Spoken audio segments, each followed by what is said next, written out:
Sir, Annamalai அவர்கள் தற்போது ஒரு வீடியோ வெளியிட்டிருந்தாரு சில தினங்களுக்கு முன்னாடி. அதாவது ஞானசேகர் வழக்குல முக்கியமான ஒரு குற்றவாளி விட்டுட்டீங்க, காப்பாத்தி விட்டுட்டீங்க அப்படின்னு மறைமுகமா சொல்றாரு.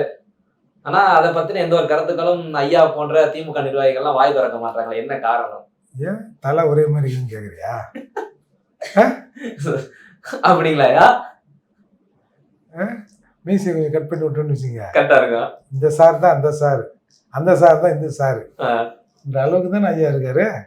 யாருமே யோசிக்காத சார் யோசிச்சிட்டாரு. அதாவது எருமை ஈனுகிட்டு இருக்கையில கெடா ஒண்ணு பண்ணிட்டு நின்றுச்சான். புரியல. சரி, அது மாதிரிதான் அவரு யாரு மூர்த்தி. ஒன்றும் புரியலையே. புரியாது, விளக்கம் சொல்லுங்க. சொன்னீங்கன்னா விளக்கம் சொல்லுங்க. விளக்கெல்லாம் சொல்ல முடியாது. இந்த மூஞ்ச மட்டும் இப்படி இப்படி மறைச்சு பாரு. அந்த சார் இவர் தான். உண்மைக்குமே அவர் மூஞ்சி விட மறைக்க வேணாம் சார். அந்த மூக்கு இது வரைக்கும் தான் சொல்றேன், இது வரைக்கும் மறைச்சிட்டு பாரு. கரெக்டா ஒத்துமையா இருக்கீங்க. அது எப்படி ஒரே மாதிரி இருக்கீங்க எல்லாரும்? அதான் தான் விட்டு விடுக்காம பேசுறாரு. என்ன ஏதாச்சும் சொல்லுங்க. என்ன விளையாடிட்டு இருக்கீங்க?